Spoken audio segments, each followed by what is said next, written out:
This so-called revolution in Libya will lead to black people swinging from trees being lynched, will lead to the country becoming 5, 6, 10 emirates, the better for the oil companies to steal their wealth.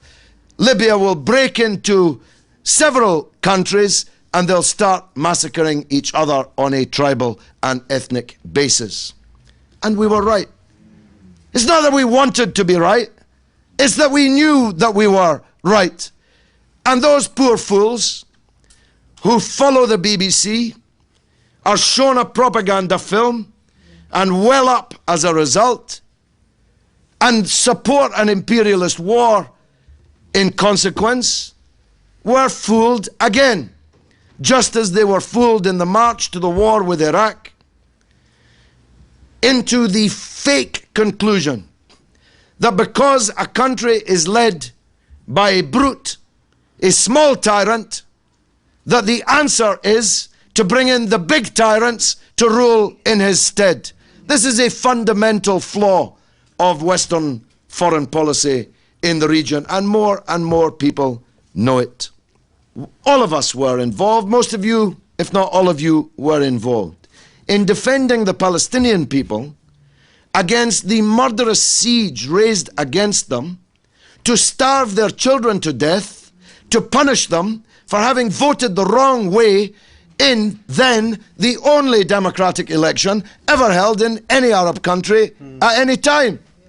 They voted for a party that Britain, America and Israel don't like, so they put on a siege, killed their children by hunger and poverty, and then, when that didn't succeed, launched a murderous war against them, locking the gates on all sides in Egypt and in Israel, the better to rain down bombs upon a defenseless people. And insofar as that small defenseless people had any small arms, they got it from and through Syria and through Iran. None of these other friends of Syria, and here I must parenthesize, I have a very, very good memory. I never forget anything. Sometimes it's a curse. This started life as Friends of Democratic Syria. It's very important to remember that. Mrs. Clinton announced it as Friends of Democratic Syria, until they realized the absolute absurdity, even on Fox News, of Saudi Arabia and Qatar being the main funders of the Friends of Democratic Syria. I mean, only a lunatic could accept that Saudi Arabia, in which no democracy of any kind is permitted, and anyone asking for it will either be killed or hanged upside down and tortured in the dungeons for it, could conceivably be interested in democracy in Syria. Hence it metamorphosed into Friends of Syria. And as everyone here has already adumbrated, there is no sense in which these people are truly, genuinely friends of Syria. The Syrian regime is as has been characterized here, but it's not being subverted, invaded, and being brought down, if possible, because it's undemocratic. How could that be? When our best friends in the region are the absolute antithesis of democracy. It's not because human rights in Syria are bad, because human rights in all these dictatorships are bad, and in some of them even worse than in Syria.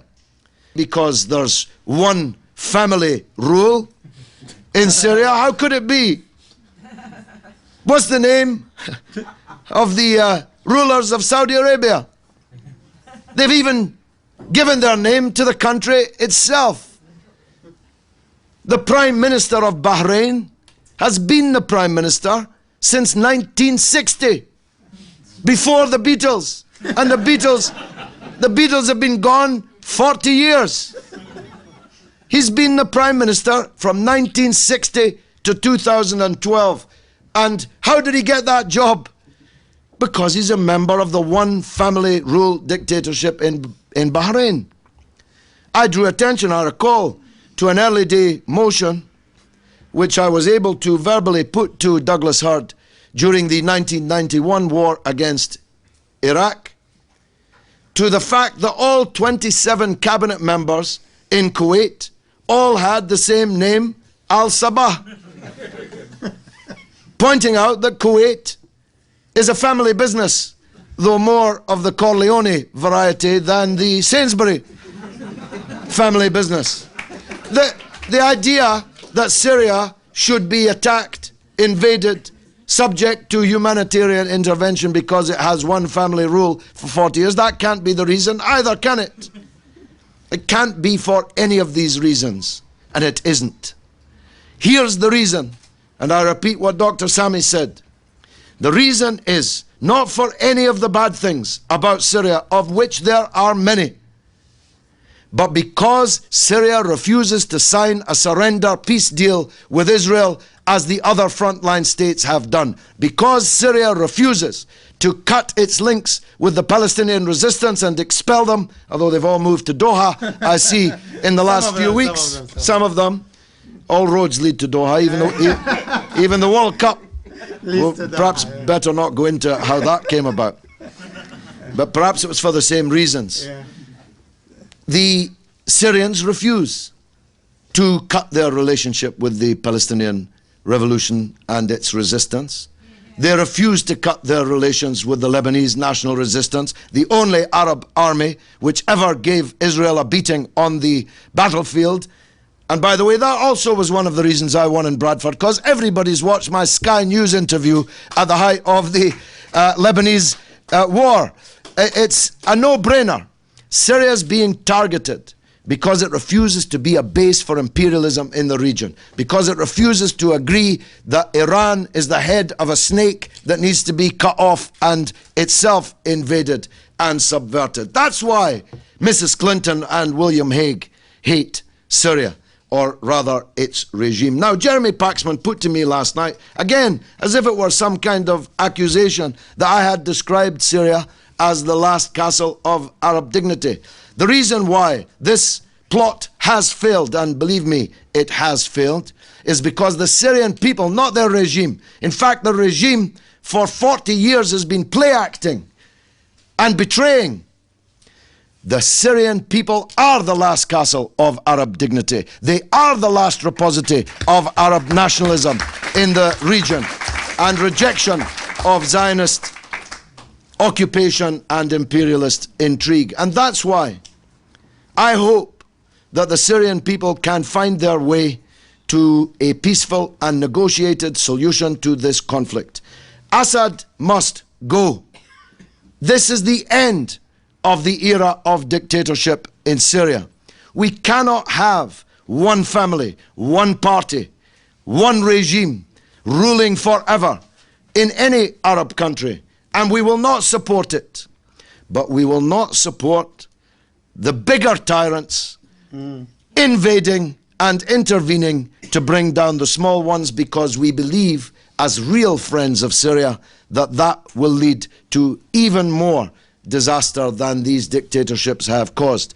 I just want to make one or two last points, if I may.